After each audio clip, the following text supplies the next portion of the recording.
I don't know whether all our church members are aware of the wonderful work that our organisation does for people with disabilities.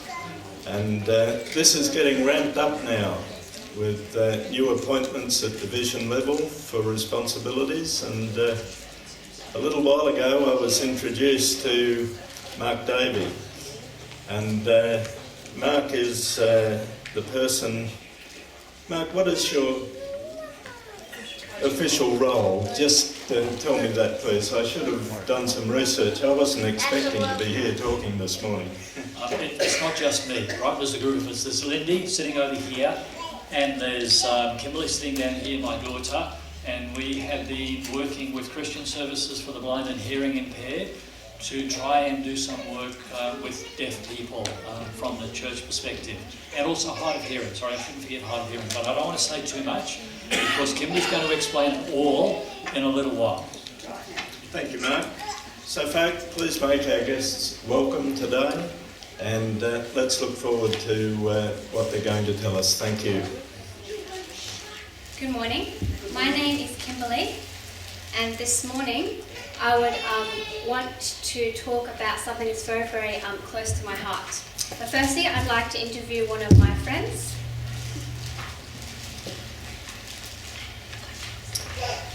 Okay, so this is Stephen. I met you at the end of that day service about 1 year ago. Okay, so I just have a quick interview for you. So, are you deaf? Yes, I am. I was born deaf because when my mother was pregnant, she forgot to get an injection, and when I was born, they discovered that I had the German measles, and that caused me to be deaf. Cool. Alright, so next question. What is the most comfortable way for you to communicate? Auslan, of course. It's very easy to use Auslan because that's the true language of deaf people. It's very visual, we can use our hands, so Auslan. Good. Next question. Is lip reading easy? For me, I grew up in a deaf school. I was taught to sign. I don't personally like to lip read because I can't hear, so signing is easier to get the picture so that I can understand the message. Cool. So are the signs used by the deaf people in Australia, is that a real language? Yes, Auslan itself has been recognised by the Australian government as an official language for the Australian deaf community. So that's coined as the language for the Australian deaf community, yes. Cool. Next one, are all the sign languages in the world used by the deaf? Is it all the same language? There's many deaf people around the world, and obviously each country has its own language, and the signed languages follow the language of the country. So Spanish people sign in Spanish. Not all sign languages are the same. There are some similarities based on visual examples. Like America uses a one-handed alphabet, Australia, New Zealand, Britain use a two-handed alphabet, so there are some differences. Okay. So what is the deaf community? The deaf community is really a group of people or individuals who identify as part of that community through movies, arts, festivals, culture. It includes interpreters as well. It includes teachers of deaf children. That's the deaf community. Anybody that's a sign language user who identifies as deaf. And last question, you go to a deaf church, right? Yes. How is a deaf church different to a hearing church? Are they the same or are they different? Okay.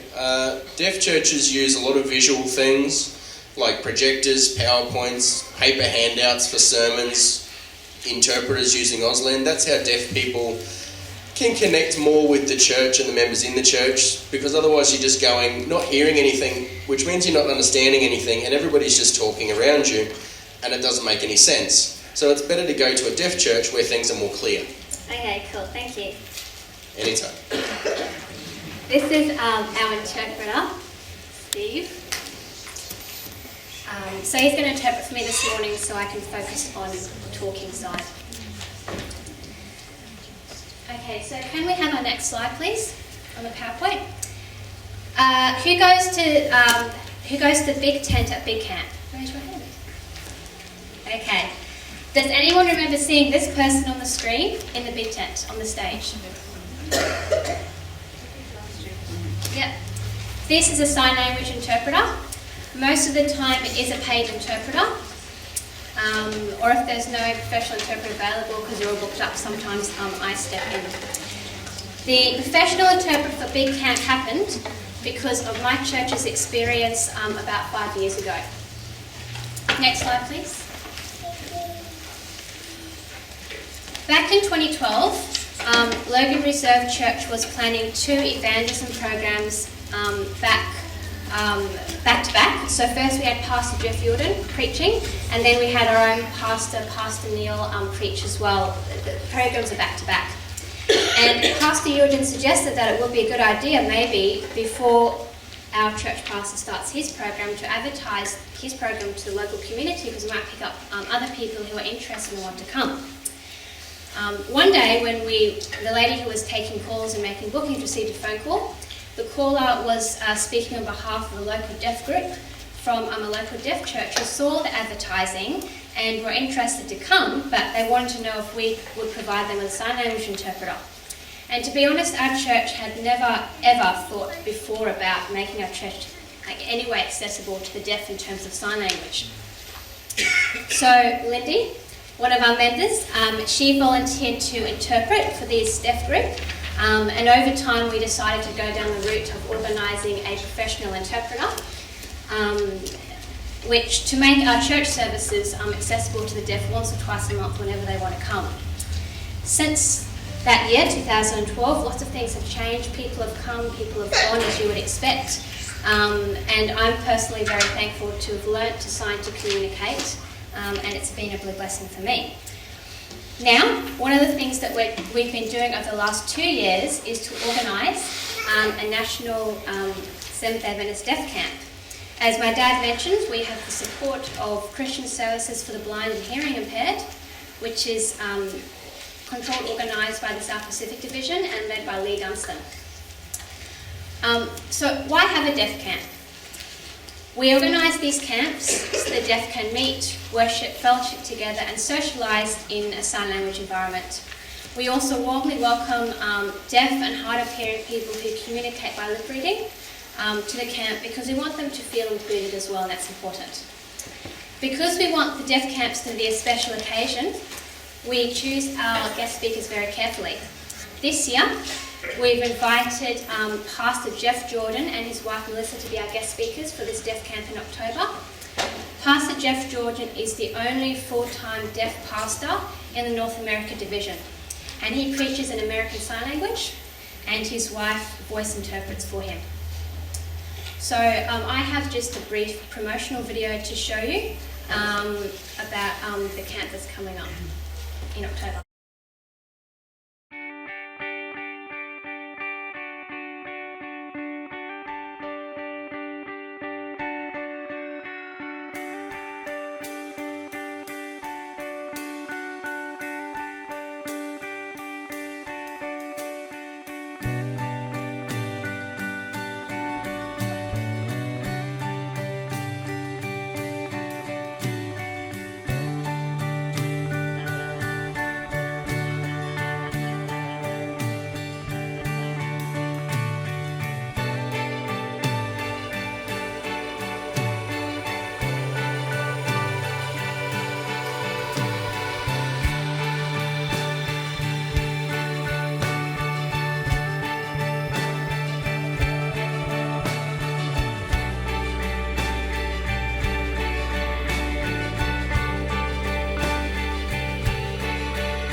I'm Jeff Jordan.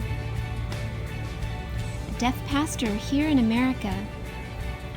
I'm real excited to join you in Australia for your deaf camp meeting. My wife and I will be joining you. I urge you to come for a spirit-filled experience. It'll be wonderful. I'll see you there.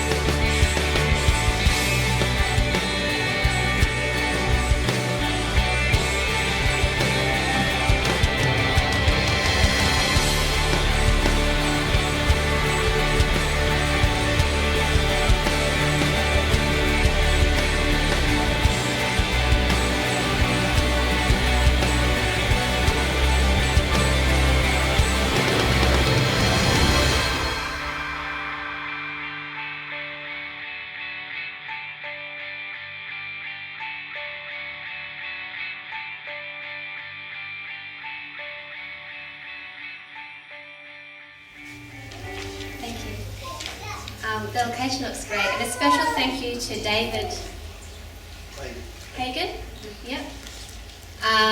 for allowing us to use their Catalina facilities for the venue for the camp. It looks really great. Now, just very quickly, I want to also talk about a couple other things that's happening with deaf work in the SDA Church around the world. Firstly, the General Conference has established recently a committee called Special Needs Ministry. And this ministry encompasses a variety of other groups, including obviously Seventh-day Adventist Deaf Ministries around the world as well. Another short video to show you about what happened at the General Conference session back in 2015, where they talk about how they try to make these sessions accessible to the deaf. An estimated 50 to 75 million deaf people live in the world. Only 2% of that number are Christians. In many countries, the deaf receive little education, and in some cultures, they aren't even seen. That, however, is not the case at this session, as organizers have done everything possible to accommodate the deaf. While they're here, we have provided a deaf booth to give them a sense of identity. So we have a lot of resources for them, so they feel like there's a place for them at the General Conference. In addition to that, we have brought in 3 professional interpreters for the deaf, and these individuals are interpreting all the programs that are being broadcast by Hope Channel. Here at the session, Daryl Strait and Nohalani Jarnes are using sign language to interpret for the deaf. I work with the deaf group in Seattle, Washington, and for the first time they will be able to view online the GC session. They had no idea that their church even did this type of a meeting. They didn't know. For Daryl, this ministry is very personal.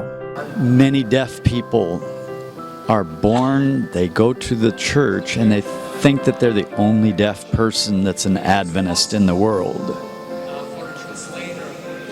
And my wife went to I think it was a 1966 General Conference session, and that was the first time she realized she wasn't the only one. Evan says that deaf ministry is a ministry to ensure that the deaf are feeling loved, appreciated, and valued by the global Seventh-day Adventist Church. For ANN Video, I'm Deborah Anderson. And we have one more video just because we're going on. And the last one is in May 2016, Adventist Deaf Ministry International had their first International Deaf and Deafblind Congress in Spain. 230 deaf, blind and hearing people assembled from 15 different countries. There was 9 different sign languages interpreted throughout the weekend. And this is just the brief, I summarised the video.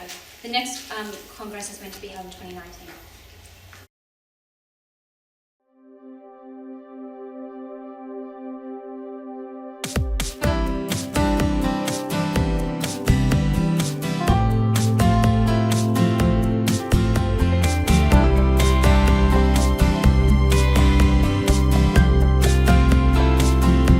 Yo sé que mi Dios me dio su perdón, enviando a Jesús, que descendió, bajó hasta mí y me salvó.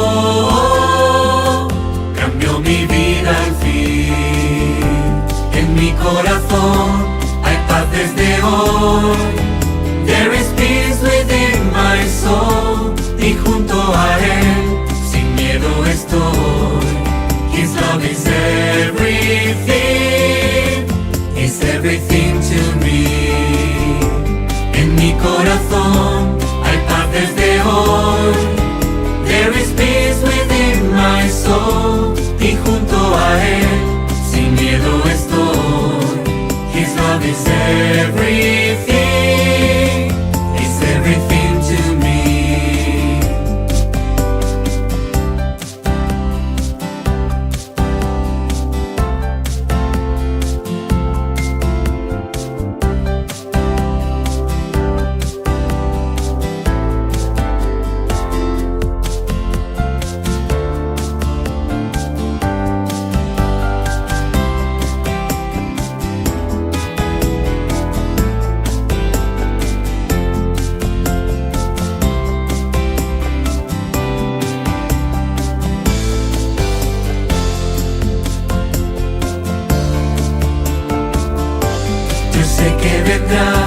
Espero ese día, veré su pronta venida.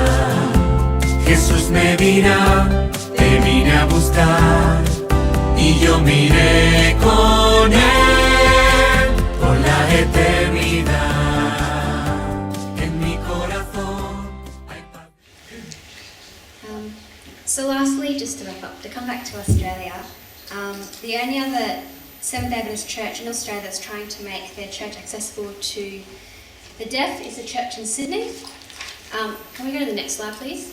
That's right. They have an interpreter at the Sydney church every week, and sometimes they have the interpreter broadcast on their TV programs on Channel 9 Gem and Sunday mornings. And also the slide before was just briefly talking about they have actually an internet web page, and it has Adventist videos on there with captions too. So, you know, in Revelation chapter 40 verse 6, it says, an angel is flying in the midst of heaven, proclaiming the gospel to everyone on earth in every language. Personally, I believe that the gospel message is also for the deaf and in their language, and that will be sign language. Thank you for your time.